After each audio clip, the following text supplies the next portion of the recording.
नमस्कार आप सभी को। सीबीएसई बोर्ड एग्ज़ाम की 10th और 12th की सीरीज़ में आपका फिर से स्वागत है। जैसा कि हम 10th का एक स्टैंडर्ड का पेपर जो है, सैम्पल पेपर जो सीबीएसई ने इशू किया है, उसकी बात कर रहे हैं, उसका डिस्कशन कर रहे हैं। तो आप देख पा रहे हैं कि ये स्टैंडर्ड का क्वेश्चन पेपर है 2024-25 के लिए जो सीबीएसई ने इशू किया हुआ। इसके हम 2 सेक्शंस ऑलरेडी डिस्कस कर चुके हैं। Section A V have discussed और सेक्शन बी भी हमने डिस्कस कर लिया है। तो आज हम इसके नए सेक्शन पर पहुंचते हैं जो कि सेक्शन सी है, जो कि आप ये देख पा रहे हैं। तो सेक्शन सी हम शुरू करेंगे और देखेंगे किस तरह से हम इस सेक्शन को सॉल्व करते हैं, कैसे इसके क्वेश्चंस को अटेम्प्ट करने की कोशिश करते हैं, और ये भी कोशिश करेंगे कि जो कॉन्सेप्ट्स हैं रिलेटेड वो भी आपको साथ में क्लियर करते हुए जाएं, ताकि इस तरह का कोई दूसरा क्वेश्चन भी जब आपके सामने आए तो आप उसको अटेम्प्ट कर पाएँ। तो चूँकि 6 क्वेश्चंस हैं, कुछ ऑप्शनल क्वेश्चंस भी रहते हैं, तो हमारे पास नंबर ऑफ़ क्वेश्चंस थोड़ा ज़्यादा रहेंगे इसमें। तो ये आप देखिए, यहाँ पे हमारे पास ये क्वेश्चन नंबर 26 से शुरू है। These all questions are of 3 marks. ये 3 मार्क्स के क्वेश्चंस होते हैं, आपको मालूम है। So we discuss all these questions one by one. The first part of this question is in triangle ABC D E are midpoints. तो D E and F are midpoints of the sides BC. तो D जो है midpoint है BC का, तो आपको ये पता चल गया कि इससे ये साइड से दोनों पार्ट इक्वल हो गए। Similarly E is midpoint of CA, तो ये हिस्सा और ये हिस्सा इक्वल है, ये यहाँ से पता चल गया। And F is midpoint of AB, तो ये आपका ये and this these 3 are equal. Prove that triangle F B D. तो आप जरा ध्यान से देख लें कि एफ बी डी ट्रायंगल कहाँ है। ये ट्रायंगल एफ बी डी है, is similar to triangle D E F. D E F ये है जो बीच में बन रहा है। ये दो ट्रायंगल्स को हमें सिमिलर प्रूफ करना है। तो कैसे करेंगे, थोड़ा देखिए, इसको समझने की कोशिश करते हैं। क्या करेंगे हम इसमें? सबसे पहले आपको मिड पॉइंट जो थ्योरम है वो आपको मालूम होनी चाहिए। किसी ट्रायंगल में, जो हमने क्लास 9th में पढ़ी है कि एक मिड पॉइंट थ्योरम होती है, वो मिड पॉइंट थ्योरम का हम यूज़ करने वाले हैं। क्या होता है? The line joining mid points of these two sides of triangle is parallel to third side and half of it. तो ये कॉन्सेप्ट को हमें यूज़ करना है इसमें। तो अगर हम ये कॉन्सेप्ट यूज़ कर पाएंगे तो बड़ी आसानी से इसको हम कर लेंगे। तो मैं क्या करता हूँ, देखिए, मैं पूरा स्टेप बाय स्टेप आपको करके बताता हूँ कैसे हम लिखेंगे। सिंस ये देखिए, F is mid point of A B given है, तो हम स्टेप्स लिखते जाते हैं। F is mid point of A B. F जो है ए बी का मिड पॉइंट है। And E is mid point of A C, तो ये भी लिख लेते हैं। इज मिड पॉइंट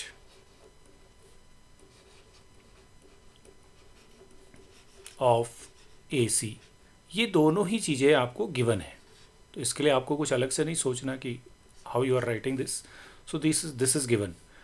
तब जब ये मिड पॉइंट आपके पास है, तो ये जो एफ ई है, ये जो दिख रहा है आपको, this is parallel to third side, यानी बी सी के पैरेलल, और it is half of the B C. तो ये यहाँ से देयरफॉर हम लिख सकते हैं this F E is parallel to B C, और you can say B C नहीं बोल के आप बी डी भी बोल सकते हैं, कोई इशू नहीं है। F E is parallel to B D.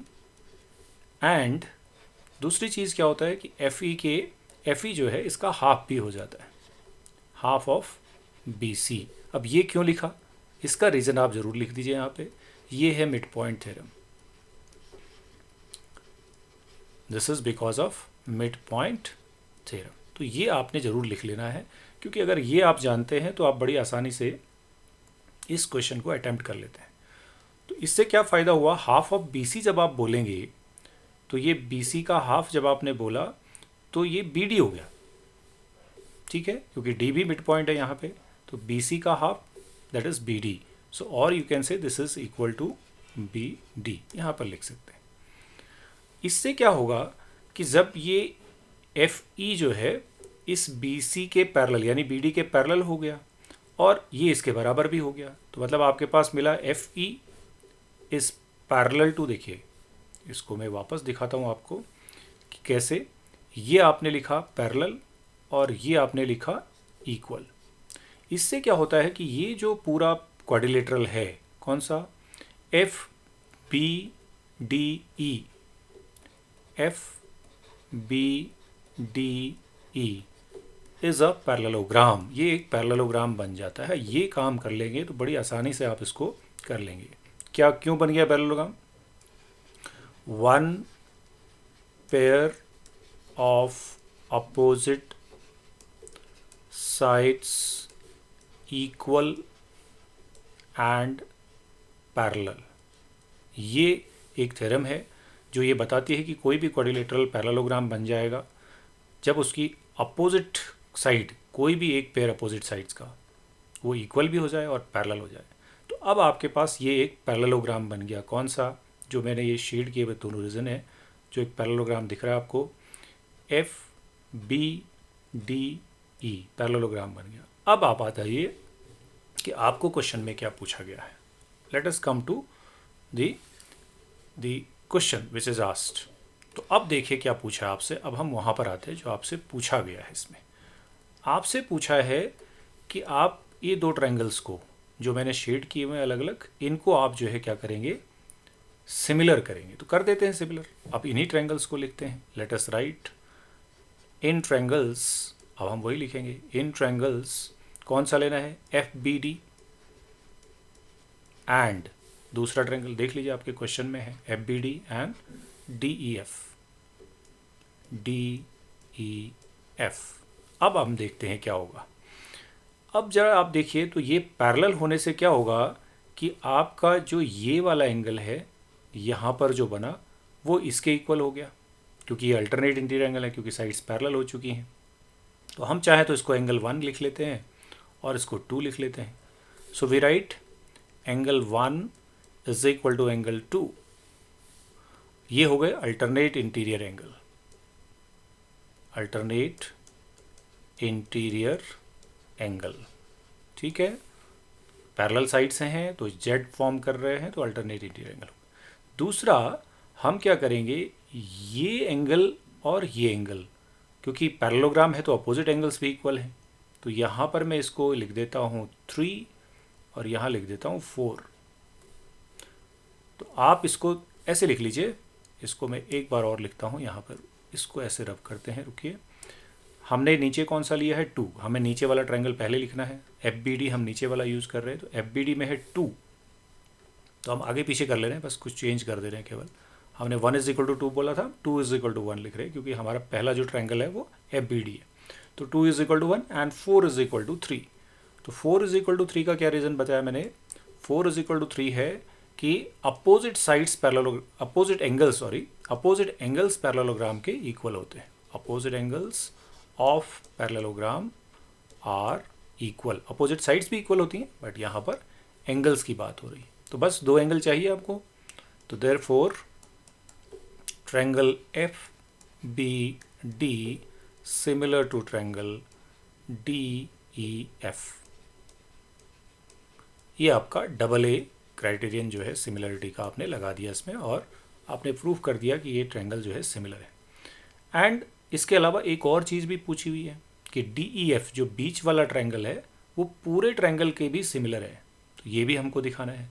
तो अब हम इसको दिखाने के लिए क्या करेंगे, देखिए अब ये फर्स्ट पार्ट तो हमने कंप्लीट कर दिया इसका, सेकेंड पार्ट को दिखाने के लिए हम इसको थोड़ा सा और एक बार देखते हैं क्या हमने कैसे करना है। देखिए अब आप वापस देखते हैं एक बार इसको, हमें अब इस ट्रायंगल को यानी डी ई एफ अंदर वाले को पूरे के साथ सिमिलर करना है, ठीक है।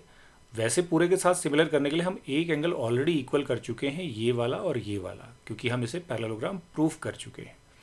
बट हमें ये भी मालूम होना चाहिए कि अगर हम ये ई पॉइंट को और डी पॉइंट को लेते मिड पॉइंट, तो जो ईडी है ये वाली साइड हमारी, ये इसके पैरेलल हो जाती है मिड पॉइंट थ्योरम से, और इसी के हाफ हो जाती है। मतलब ये ए एफ डी ई ये भी अपने आप में एक पैरेललोग्राम है पूरा। तो अब हम यहाँ पे लिखते हैं, एक लाइन और लिख लेते हैं, since E and D R mid points. देखिए ई मिड पॉइंट किसका है, ए सी का, एंड डी किसका है, बी सी का, रेस्पेक्टिवली। ये गिवन है हमको, हाँ, तो ये रेस्पेक्टिवली लिख दिया और हमने यहाँ रीज़न दे दिया गिवन है। तो ये हमें ऑलरेडी गिवन है। तो अब हम क्या करेंगे, अब देखिए हमें जो ट्रायंगल करने हैं उसके लिए अब हम क्या करने वाले हैं, हम कहेंगे देयरफॉर जो ईडी है, therefore this ED is parallel to A B, mid point theorem से ए बी, और you can say A F, and E D या डी ई जो भी बोलना चाहते हैं, is equal to half of A B, यही मिड पॉइंट थ्योरम लगा रहे हैं, और you can say A B half, मतलब that is A F. Therefore यहाँ पर A E D F is a parallelogram, ये और आप बता दें यहाँ पे, इतना सा बताने से आपका ये काम हो जाएगा। जब पैरेललोग्राम आप इस हिस्से को दिखा देंगे, कौन से वाले को हिस्से को मैं बताता हूँ, हमने क्या कर दिया, अब हमने इसे भी पैरेललोग्राम प्रूफ कर दिया पूरे को। क्यों, क्योंकि ये मिड पॉइंट है, ये मिड पॉइंट है, तो ये जो आपका डी है ये इसके पैरेलल हो गया और इसी के इक्वल भी हो गया। तो one pair of opposite sides equal and parallel, parallelogram हो गया। तो पैरेललोग्राम होने से क्या होगा, फिर से अपोजिट एंगल, तो ये एंगल जो यहाँ पे बन रहा है और ये जो एंगल यहाँ पे बन रहा है ये भी सेम हो जाएंगे। तो अब मैं देखिए, अब आपको जो सेकंड वाला हिस्सा है वो मैं आपको अब बताता हूँ इस क्वेश्चन का। हमने ऑलरेडी इसको पैरेललोग्राम प्रूफ किया है, तो ये ऑलरेडी एंगल हम बता चुके हैं कि भाई इक्वल है, दिस इज़ 1, दिस इज़ 2। और अब हमने इसको पैरेललोग्राम प्रूफ किया, तो इसको मैं 3 लिखता हूँ और इसको मैं 4 लिखता हूँ, तो ये एंगल भी इक्वल हो गए। अब हम लिखेंगे, यहाँ पर लिख लेते हैं, इधर आ जाते हैं, इन ट्रायंगल्स, कौन कौन से ट्रायंगल लेने हैं यहाँ बताएंगे आप, D E F and A B C. तो डी ई एफ का एंगल 1 इसके बी के बराबर है, तो 1 is equal to 2, and D E F का जो एंगल 3 है वो एंगल 4 के बराबर है। तो ये प्रूव्ड अबव आप लिखेंगे, आप बता चुके हैं, या प्रूव्ड अबव लिखेंगे, या यहाँ पर आप लिखेंगे opposite sides of parallelogram, opposite angles of parallelogram, sides नहीं angles, opposite angles of parallelogram, ये हो गया अपोजिट एंगल पैरेललोग्राम के, इसलिए देयरफॉर ये बहुत सिंपल सा काम है, लिख देंगे आप, D E F is similar to triangle A B C by double A. इस तरह से ये आपका क्वेश्चन नंबर 26 जो है वो कंप्लीट हो गया। तो ये इस तरह का क्वेश्चन था। इसमें कॉन्सेप्ट मैंने आपको चूँकि समझाने की कोशिश करी, इसलिए थोड़ा हमने इसमें टाइम लिया। अदरवाइज़ अगर आप मिड पॉइंट थ्योरम का यूज जानते हैं तो बड़ी आसानी से आप इस क्वेश्चन को सॉल्व कर देते हैं। So let us come to B part of this question. इसी के बी पार्ट पे हम आ जाते हैं। चलिए बी पार्ट देखते हैं। In triangle ABC, P and Q are points on side AB and AC respectively such that PQ is parallel to BC। ये हम आ जाते हैं यहाँ पर, हम आ गए। इसकी फिगर हम लोग देख लेते हैं क्या है। क्वेश्चन हमने पढ़ लिया, लुक एट द फिगर। ये हमको कहा है prove that the median AD, ठीक है, पहले हमें बोला है कि जो ABC ट्रायंगल है, PQ इस तरह से है कि आपका जो PQ है that is parallel to BC, ये आपको गिवन है। जब भी आप प्रूफ करें कोई क्वेश्चन तो गिवन ज़रूर लिख लें आप। गिवन लिखने से आपको पता रहता है कि आपके क्वेश्चन में आपके पास क्या इन्फॉर्मेशन है। तो इसमें PQ जो है वो, PQ कहीं पर भी पॉइंट्स हैं, AB साइड पे और इस साइड पे, और AB साइड और AC साइड पे। PQ parallel to BC given है। साथ में आपको ये गिवन है कि द मीडियन AD जो है वो मीडियन है, AD इज़ मीडियन, ये भी आपको पता है। और टू प्रूव, आपको प्रूफ क्या करना है, आपको प्रूफ करना है कि जो AD है that from A on BC bisect PQ, ये PQ को बाइसेक्ट करता है। जो AD मीडियन है PQ को बाइसेक्ट करता है। मतलब आपको प्रूफ करना है PR is equal to QR, this you have to prove. तो कैसे प्रूफ करेंगे, तो हम ये और पार्ट को देख रहे हैं क्वेश्चन नंबर 26 के और वाला हिस्सा है, तो दोनों ही हम क्वेश्चंस ले रहे हैं। तो देखिए इसको हम किस तरह से करेंगे। सबसे पहले आप जब इसका प्रूफ करेंगे तो आप देखिए कि आपको यहाँ पे ये मालूम है कि ये जो PQ है this is parallel to BC। इसका मतलब आप यहाँ पे एक रेशियो ले लेंगे।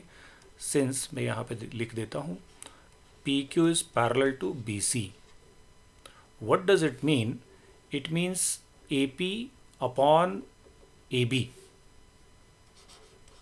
AP upon AB is equal to AQ upon AC।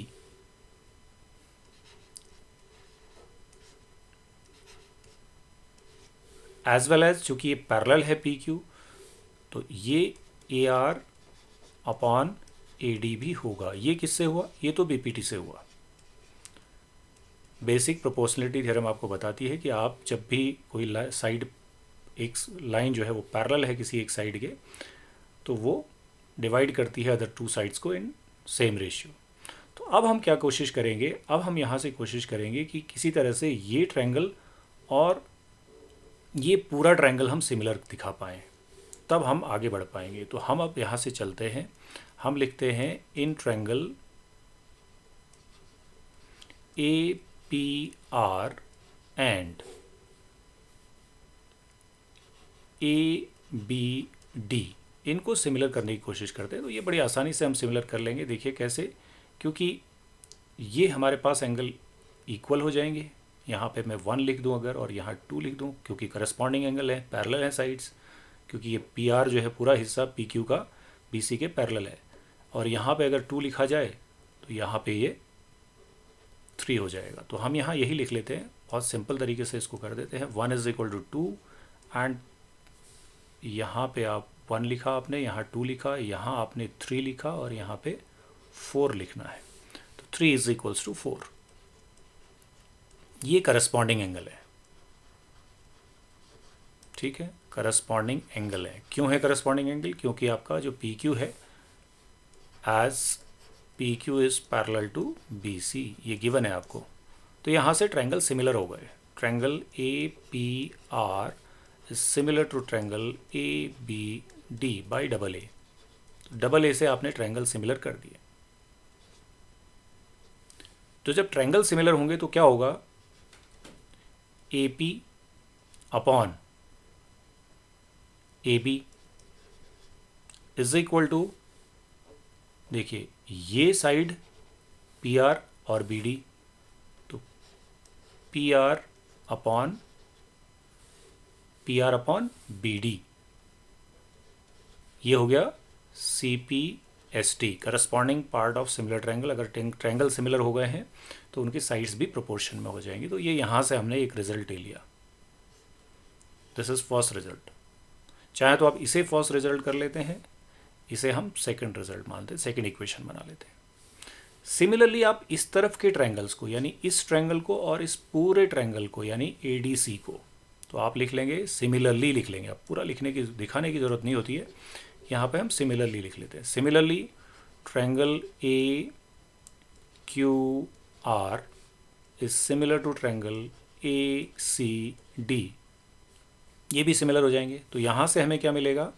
यहाँ से मिलेगा AQ upon AC is equal to QR upon CD, ये भी हमारा CPST से हो गया। ये हमारा थर्ड रिजल्ट हो गया। थर्ड रिजल्ट देखिए, फर्स्ट रिजल्ट हमारे पास ये है। अब अगर आप देखेंगे तो आपको समझ में आ जाएगा। ये हमारा फर्स्ट रिजल्ट है, ये BPT से लिखा हमने, क्योंकि PQ हमारा जो है वो पैरेलल है इस BC के। फिर हमने इस ट्रायंगल को इस पूरे ट्रायंगल के सिमिलर कर लिया। ठीक है, करस्पॉन्डिंग एंगल का कॉन्सेप्ट लेके। फिर हमने सिमिलरली ये ट्रायंगल को इस पूरे के सिमिलर कर लिया। तो ये आपके दो स्टेटमेंट आ गए। अब ज़रा ध्यान से देखिए, A P upon A B is already equal to A R upon A D या ए क्यू अपॉन ए सी। इसको देख लीजिए, ए क्यू अपॉन ए सी, तो ए क्यू अपॉन ए सी, तो ये रिज़ल्ट और ये रिज़ल्ट सेम है, मतलब यहाँ पे ये साइड दोनों सेम हो गई, तो राइट साइड भी सेम होनी चाहिए, यानी ये इसके इक्वल होना चाहिए। तो अब आपको लिखना है यहाँ पे क्या, फ्रॉम इक्वेशन 1, 2 एंड 3 आप लिखेंगे फ्रॉम इक्वेशन 1, 2 एंड 3। तो आपके पास ये साइड्स इक्वल हो जाती हैं, this is equal to this. तो आप लिख लेंगे P R upon B D is equal to Q R upon C D. ये आपके पास आ गया। बट आप यहाँ देखिए, ए डी बीडियन है तो ये साइड तो ऑलरेडी इसके इक्वल है, तो यहाँ पे लिखेंगे but B D is equal to C D. क्यों? रीज़न दे देते हैं इसका। रीज़न क्या है? रीज़न है, ब्रैकेट में लिख देते हैं, A D is median. Median है तो अपोजिट साइड को बाइसेक्ट करता है, तो ये दोनों इक्वल हो गए। तो ये दोनों आपके इक्वल होने से क्या होगा, इक्वल हो गए तो आप इनको कैंसिल कर दीजिए, दोनों को सेम हो गए। सो रिजल्ट क्या हुआ, P R is equal to Q R. जैसे ही P R is equal to Q R हुआ तो आप वापस फिगर देखिए, आपको करना ही यही था। देखिए आपने लिखा हुआ है यहाँ पे, क्या करना है, P R is equal to Q R. तो आपने यहाँ पे P R is equal to Q R दिखा दिया। दिस मीन्स जो ए डी है, A D bisects P Q, ये पी क्यू को बाइसेक्ट करता है, जैसा कि आपके इसके क्वेश्चन में आपसे कहा गया था। देखिए बाइसेक्ट पी क्यू, यहाँ पर आप देख रहे होंगे, ये आपसे पूछा है A on median, A D median जो है, जो ए डी मीडियन है from A on B C, B C के ऊपर जो मीडियन है दैट बाइसेक्ट्स पी क्यू को बाइसेक्ट करता है, ऐसा हमने प्रूव कर दिया। So this is your question completed now. I hope कि आपको क्लियर हुआ होगा। तो ये क्वेश्चन इस तरह से आपने करना था। So let us move to next question. तो नेक्स्ट क्वेश्चन पे आ जाते हैं। नेक्स्ट क्वेश्चन है हमारा 27। तो 27 क्वेश्चन देखते हैं कैसे हम इसको अटेम्प्ट करते हैं। सो क्वेश्चन नंबर 27 क्या कह रहा है, पहले पढ़ लेते हैं। The sum of two numbers is 18। तो ऐसे क्वेश्चन को आप बहुत सिंपल तरीके से सॉल्व करना शुरू करें। तो 27 क्वेश्चन आप कर रहे हैं, sum of two numbers, let the numbers be x and y. X and y हमारे नंबर हैं। तो फर्स्ट कंडीशन आपको क्या कहती है, फर्स्ट कंडीशन आपको बता रही है कि एक्स प्लस वाई जो सम है वो 18 है। सेकेंड कंडीशन देखिए क्या है, sum of their reciprocals, sum of their reciprocals, reciprocal कर देते हैं। 1 upon x plus 1 upon y is equal to 9 upon 40, ये दूसरी कंडीशन है। अब आपको इसके बाद देखना होता है कि आपको क्वेश्चन को लीनियर से करना है या फिर आपको अपने क्वेश्चन को क्वाड्रेटिक से करना है। तो हमारे पास यहाँ पे क्या है, इस जगह से हम फर्स्ट से x की वैल्यू लिख लेते हैं और सेकंड में डाल देते हैं। तो फर्स्ट से आप यहाँ पे x की वैल्यू लिखिए या y की वैल्यू लिखिए। तो y इज इक्वल टू क्या हो जाएगा, 18 माइनस एक्स। इस y की वैल्यू को यहाँ लिख लीजिए आप। सो फ्रॉम से ये तो आ गया from first equation, and from second equation आप क्या कर लेंगे, इस वैल्यू को यहाँ पे डाल देंगे। तो 1 upon x plus 1 upon Y की जगह आप 18 माइनस एक्स लिखें इज इक्वल टू 9 अपॉन 40। इस तरह से अब आपकी ये फाइनल स्टेटमेंट तैयार हो गई। नाउ टेक एलसीएम, अब आप एलसीएम लें। So LCM is x into 18 minus x. तो अब आप एलसीएम ले लेंगे तो क्या आ जाएगा, इस x से आपका ये x कट जाएगा, बचेगा 18 माइनस एक्स, जो कि आप यहाँ लिख लेंगे 1 से मल्टीप्लाई करके, प्लस 18 माइनस एक्स से 18 माइनस एक्स डिवाइड हो गया तो बचा x प्लस x यहाँ लिख लेंगे, दैट इज़ 9 अपॉन 40। तो अब आप देखिए नेक्स्ट स्टेप, x आपका कैंसिल हो गया है, this x and x cancelled, so बचा क्या आपके पास 18 अपॉन, इसको मल्टीप्लाई कर लें अंदर, 18x minus X square is equal to 9/40। अब थोड़ा कोशिश करें कि ऐसी जगह जब पहुंच रहे हैं आप तो थोड़ा सिंप्लीफिकेशन करना सीखें। तो ये 9 1 जा 9 एंड 9 2 जा 18, ये आपका इस तरह से सिंप्लीफाई हो जाता है। तो फर्दर हम लिखते हैं, क्या करेंगे, आगे बढ़ते हैं नेक्स्ट स्टेप। अब हम क्रॉस मल्टीप्लाई कर लेते हैं, तो 40 और ये 2, तो ये 80 हो रहा है। 80 इज इक्वल टू, ये इधर चला जाएगा 1 के साथ, सो this is 18x minus X square. Now form quadratic equation, सब शिफ्ट कर लें इधर, एक्स स्क्वायर हो जाएगा प्लस का, 18x हो जाएगा माइनस का, प्लस का 80 ऑलरेडी आपके पास है, दिस इज इक्वल टू 0। अब आप 80 को स्प्लिट करें सो दैट यू गेट 18। तो इसके लिए आपको 80 को स्प्लिट कर लेना। तो 80 का स्प्लिट बहुत सिंपल सा है, तो आप ये अगर नहीं कर पा रहे तो आप ज़रूर फैक्टराइज करके देख लें। बट यहाँ पर आप देख रहे हैं कि हम सीधा 10 8 ज़ा 80 करते हैं और 10 + 8 18 कर लेते हैं। तो -10x minus 8x plus 80 is equal to 0। x common ले लेते हैं, x माइनस 10 बचेगा, -8 कॉमन लेते हैं, x माइनस 10 बचेगा। So what we have two factors, x minus 10 एक फैक्टर है और x माइनस 8 दूसरा फैक्टर है। सो x की वैल्यू आइदर इट इज़ 10 और इट इज़ 8। तो अब आपके पास जो क्वेश्चन है वो वापस देख लीजिए, आपको क्या करना था, फाइंड द नंबर्स। नंबर्स क्या है वो, या तो 10 एंड 8 है। एक नंबर अगर आप 10 लेंगे तो दूसरा 18 माइनस 10 8 हो जाएगा, तो क्योंकि सम तो 18 ही है। तो आपके देयरफॉर यहाँ लिखना है आपको, required numbers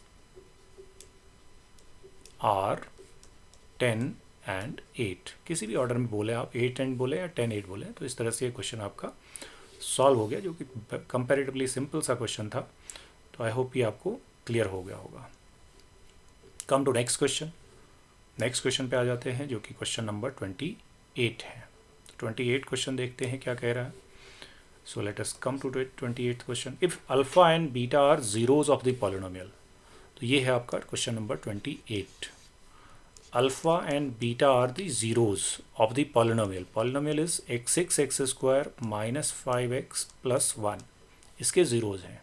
then form a quadratic polynomial whose zeros are alpha square plus alpha square and beta square. अब आपको एक ऐसा पॉलिनोमियल फॉर्म करना है जिसके जीरोज ये हैं।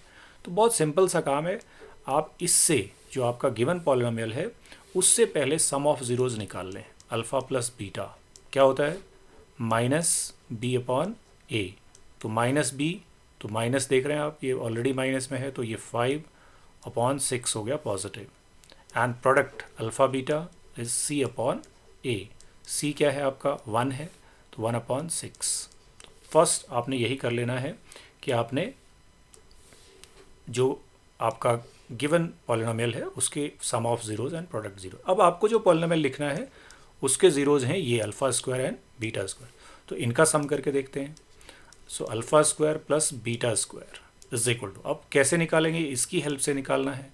तो हम इसको लिख सकते हैं, एक आइडेंटिटी यूज़ करेंगे यहाँ पे, हम अल्फ़ा प्लस बीटा का होल स्क्वायर, ठीक है। जब अल्फ़ा प्लस बीटा का होल स्क्वायर करेंगे तो क्या होगा, alpha square plus beta square plus 2 alpha beta, तो माइनस कर देते हैं, तो ये आ जाएगा आपके पास। तो ये इसकी आइडेंटिटी है, आप इसको याद भी रख सकते हैं। So alpha plus beta is 5/6, तो 5/6 का स्क्वायर कर दिया, minus 2 into alpha beta 2 into 1/6, ये भी हम निकाल चुके हैं। So what is this, this is 25/36 and this is 2/6। Subtract कर लेते हैं इसको, तो सब्ट्रैक्ट करेंगे तो क्या करते हैं, हम इसको भी 6 से मल्टीप्लाई कर लेते हैं ताकि 36 ही आ जाए। तो हमारे पास हो गया 25 माइनस 12/36, तो ये आपका हो गया 3 और ये हो गया 1, 13/36, ये आपका सम ऑफ ज़ीरोज़ आ गया जिस पॉलिनोमियल को आपको लिखना है उसके लिए। सिमिलरली आपको प्रोडक्ट भी चाहिए तो प्रोडक्ट भी लिखना पड़ेगा, तो आपको alpha square into beta square भी करना पड़ेगा। दैट इज़ अल्फ़ा बीटा का होल स्क्वायर, और अल्फ़ा बीटा है हमारे पास 1/6, और स्क्वायर स्क्वायर किया तो 1/36। नाउ लेट अस राइट दी पॉलिनोमियल। पॉलिनोमियल कैसे लिखते हैं? X square minus sum is alpha square plus beta square into x plus product that is alpha square beta square. ये हमारा लिखा जाएगा पॉलिनोमियल। आप चाहें तो इसके बाहर से के भी लिख सकते हैं, वो आप लिख भी सकते हैं, और कोई कंपल्सन ऐसा है नहीं, के टाइम्स तो होता ही। तो अब हम यहाँ पे वैल्यू डाल लेते हैं। X square minus alpha square plus beta square that is 13/36 into x plus ये है 1/36। तो 36 आप एलसीएम लेके बाहर लिख लें, 36 आपने 1/36, तो 36 x square minus 13x plus 1 times आप लगा दें के, या 1/36 आ रहा है तो आप के लिख सकते हैं। तो this is the required polynomial. आपने इसका ये पॉलिनोमियल लिख लिया। ठीक है, हमने क्या किया है, 36 को एलसीएम ले लिया है जो कि 1/36 बाहर है। मतलब आप ऐसा समझ सकते हैं कि के की वैल्यू हमारे पास 1/36 है, ऐसा समझ सकते हैं। तो ये हमने पॉलिनोमियल लिख लिया। So this is your question number 28। 28 question I hope आपको क्लियर हो गया होगा। Let us come to question number 29। तो 29 क्वेश्चन देख लेते हैं। अगेन वेरी इंपॉर्टेंट क्वेश्चन, ये कैसे होगा इसकी डिस्कशन करते हैं। आपके पास है क्वेश्चन नंबर 29 कि cos theta plus sine theta, this is already given 1। तो अब आप यहाँ से क्या कर सकते हैं, देखिए यहाँ से आप एक बहुत सिंपल सा काम कर सकते हैं, वो आप स्क्वायरिंग कर सकते हैं। SBS अगर करें तो आपको कुछ मिलेगा यहाँ से। What you will get, you will get cos theta plus sine theta whole square is equal to 1। और जब आप इस होल स्क्वायर को खोलेंगे तो आपको मिलेगा cos square theta plus sine square theta plus 2 sine theta cos theta, क्योंकि आप a plus b whole square लगा रहे हैं, इज इक्वल टू 1 का स्क्वायर तो 1 ही है। ठीक है, ये आपका 1 हो गया फिर से। तो 1 plus 2 sine theta cos theta is equal to 1। और अगर आप यहाँ पे 2 साइन थीटा कॉस थीटा की वैल्यू निकालेंगे तो आपको 1 माइनस 1 हो जाएगी, जो कि 0 हो जाएगी। अब लेकिन आपको वैल्यू पूछिए, प्रूफ करना है कि cos theta minus sine theta. तो अब हम cos theta minus sine theta देखते हैं कितना निकलता है। हम इसको स्क्वायर से चलते हैं। तो स्क्वायर इज इक्वल टू क्या हुआ, खोलिए आइडेंटिटी से, cos square theta plus sine square theta minus 2 sine theta cos theta. ये हमने आइडेंटिटी अप्लाई कर दी a माइनस बी की यहाँ पे। ठीक है, अब हम क्या करेंगे, इज इक्वल टू ये हिस्सा हमारे पास ऑलरेडी आइडेंटिटी से 1 हो गया, तो 1 minus 2 sine theta cos theta. ठीक है, तो ये 1 आ गया।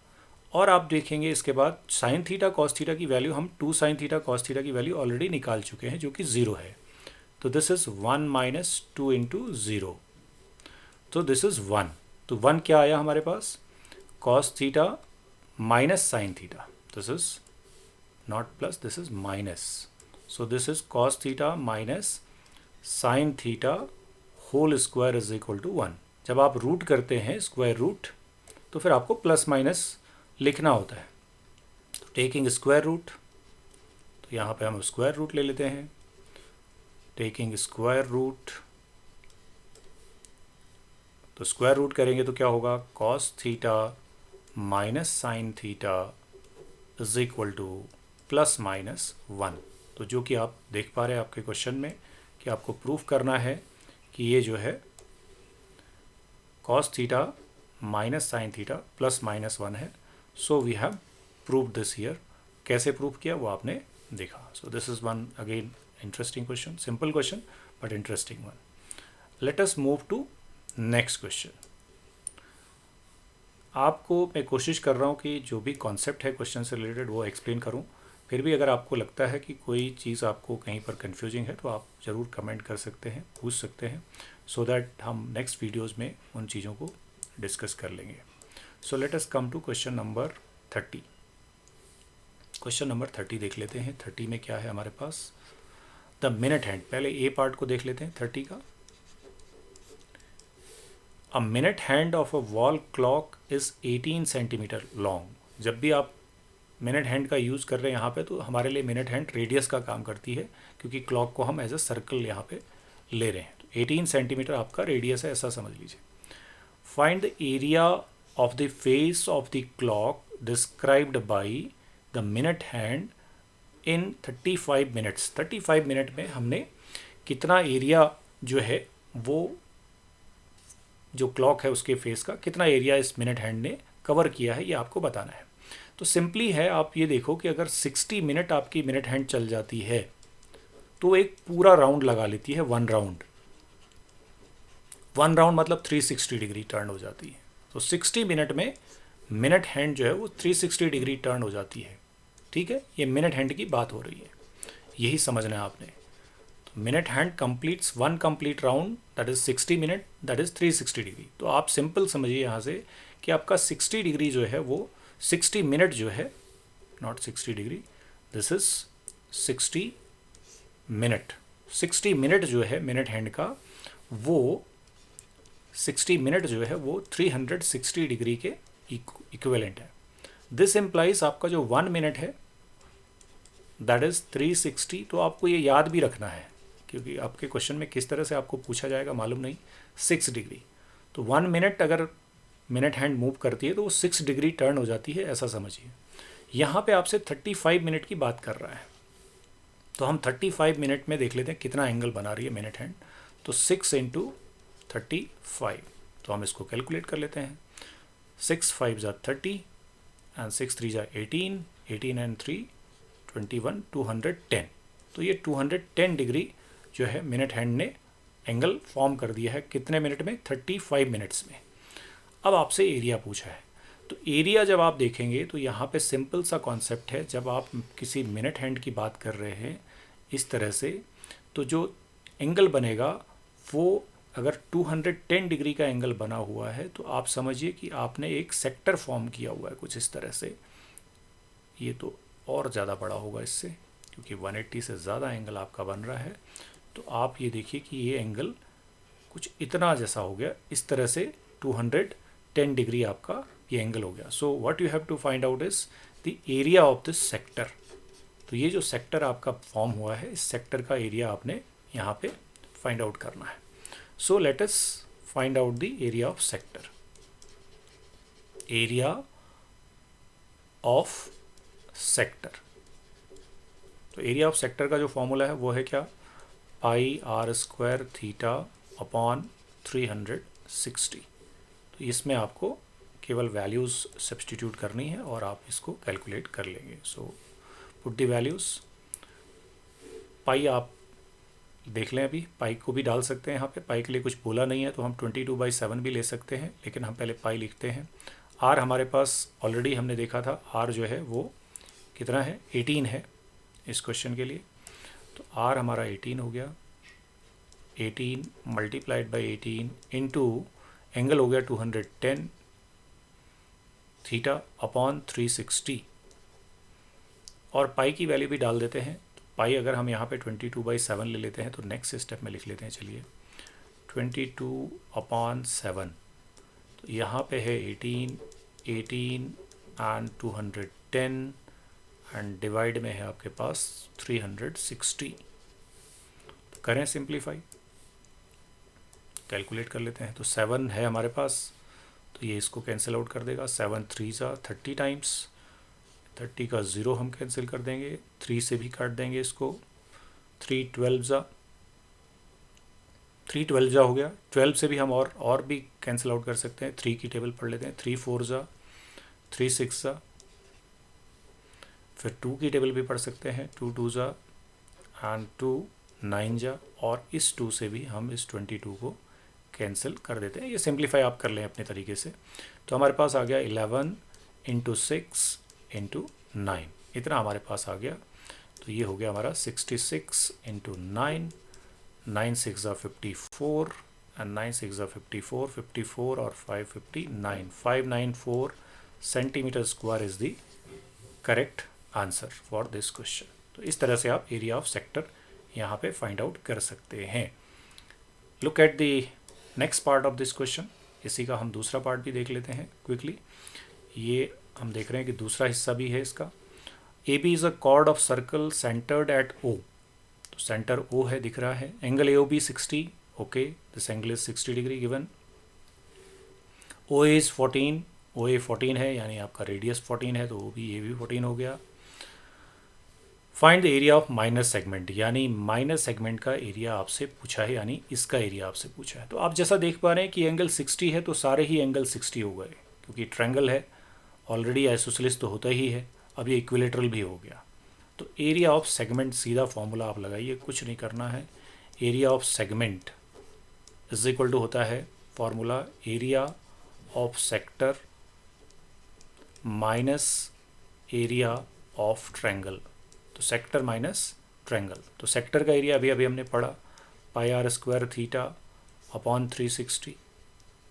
ट्रायंगल का एरिया माइनस करना है, तो ट्रायंगल तो इक्विलेटरल है, तो √3/4 साइड स्क्वायर यानी आर स्क्वायर। यहाँ पे साइड तो आर ही है, 14 है। तो ये हम इसको फर्दर सिंप्लीफाई कर देते हैं। तो जैसे हम इसको सिंप्लीफाई करेंगे तो देखिए क्या हो जाएगा। Let us simplify this.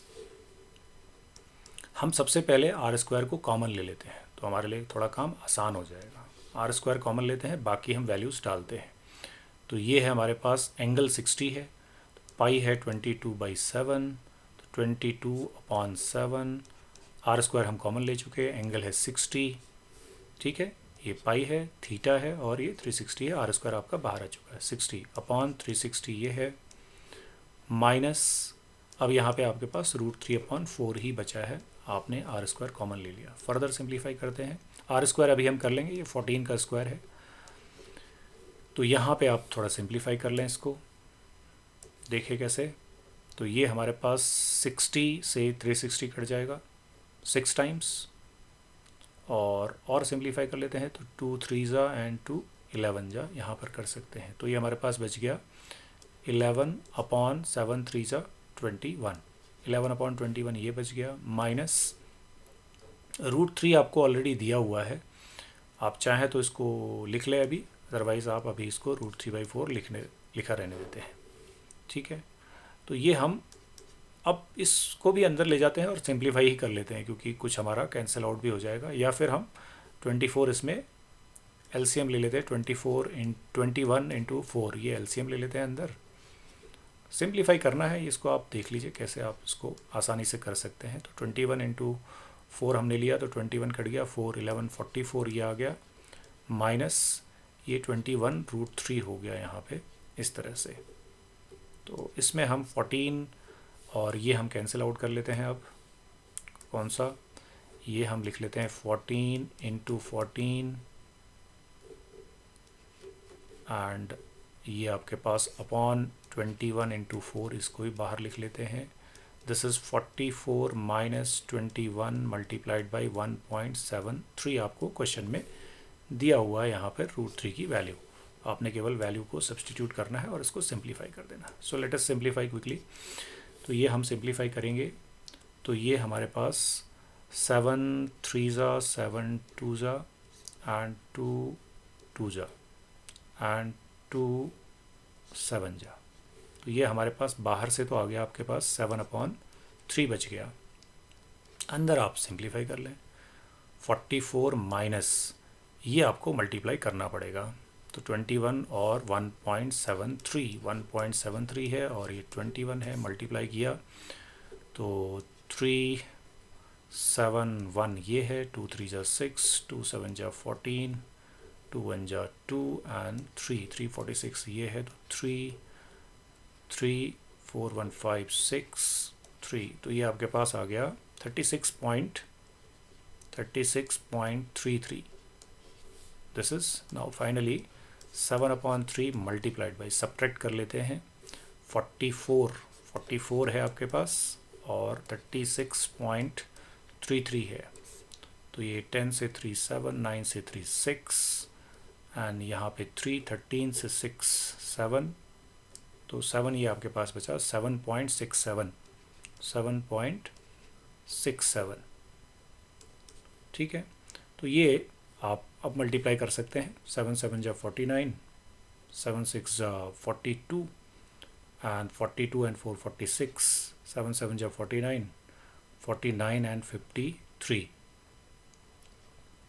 divided by 3 and divide it, 3 1 जा 223, 3 7 जा 21, 2 26, 3 8 जा 24, 2 29, 3 9 जा अप्रॉक्सीमेटली इतना सेंटीमीटर स्क्वायर आपका ये एरिया ऑफ सेगमेंट आ जाएगा, जो कि आपसे इसमें पूछा गया है, एरिया ऑफ सेगमेंट।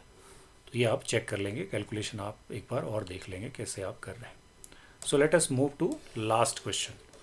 ये क्वेश्चन मैं पहले भी अपनी वीडियोस में आपको समझा चुका हूँ। बेसिक का जब हम पेपर कर रहे थे तो हमने इस तरह का क्वेश्चन डिस्कस किया है, तो अगर आपने नहीं देखा तो वहाँ ज़रूर जाकर इसको देख लें।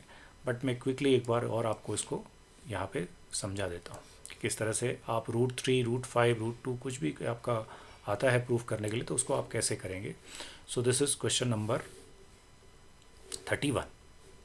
तो 31 में जब भी आपको रेशनल प्रूफ करना है, अभी हम बिल्कुल शॉर्ट में समझने की कोशिश करेंगे क्योंकि ऑलरेडी हम इस तरह के क्वेश्चन को एक्सप्लेन कर चुके हैं।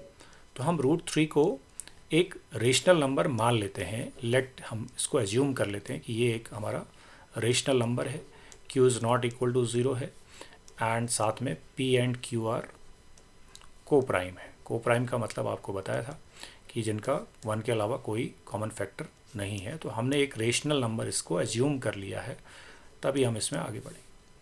तो इससे हमें क्या मिला कि √3q जो है वो p² हो गया, ठीक है। और यू कैन से p² is equal to √3q, इसको ऐसे लिख लेते हैं। फिर आप स्क्वायरिंग करते हैं, SBS स्क्वायरिंग बोथ साइड्स। तो आपको एक मिनट, स्क्वायरिंग करने के बाद यहाँ पर भी स्क्वायरिंग करेंगे, स्क्वायरिंग ये हो गई। तो स्क्वायरिंग करने के बाद हमने ये लिखा है, ठीक है। तो क्विकली करने की कोशिश कर रहे हैं। ये स्क्वायरिंग हमने कर दिया है, इसको लिखने के बाद स्क्वायरिंग किया तो हमारे पास आ गया p² is equal to 3q²। इसका मतलब है कि this p² is divisible by 3, क्योंकि उसका मल्टीपल आ रहा है तो डिविजिबल बाई 3 ये लिख लेना है। एक थ्योरम हमको कहती है कि अगर किसी नंबर का स्क्वायर अगर 3 से डिविजिबल है तो वो नंबर भी डिविजिबल होगा, p is also divisible by 3।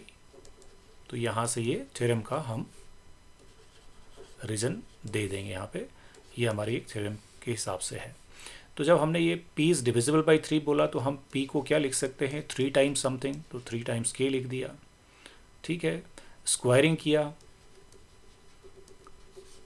किया तो हमारे पास p² इज़ 3k का स्क्वायर, दैट इज़ 9k², ऐसा आ गया। बट p² तो ऑलरेडी आपके पास है, देखिए क्या है p² आपके पास है ऑलरेडी 3q²। तो p² की जगह आपने लिखा 3q² is equal to 9k²। तो सिंप्लीफाई किया तो 3 से ये आपका कैंसिल हो गया 3 टाइम्स, तो q² इज इक्वल टू आ गया 3k²। It means q² is divisible by 3। अगर q² 3 से डिविजिबल है तो q भी डिविजिबल होगा बाई 3। ये हमने थ्योरम में पढ़ा हुआ है।